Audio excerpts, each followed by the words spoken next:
attempting to drain their savings before the government takes a cut. But these anxious investors were a day late. I saw people withdrawing money on Saturday and I told myself, let's do it later. And then there was no money. All the cash points are empty. Beaten by the thousands who queued at ATM machines across the country in the wake of news the public could be funding the country's financial bailout. Banks put in place withdrawal limits, but that did nothing to deter would-be cash grabbers. Under the deal, anyone with a bank deposit in Cyprus will be taxed. That means everyone who's less than $130,000 in the bank will pay a one-time tax of 6.75%.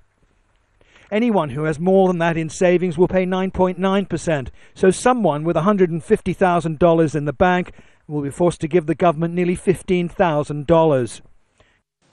Tonight, the President of Cyprus spoke to the country, urging acceptance of the bailout in the interests of the nation. Whatever contribution is made is not a complete loss, because bonds will be offered to people for half of their contribution. The state recognises its obligations. Those who keep their remaining deposits in the bank for 2 years will get these bonds linked to revenue from natural gas deposits. The deal still requires the approval of Parliament, and it's not just Cypriots that should be worried. Foreigners account for about 40% of bank deposits, and most of those are from non-resident Russians.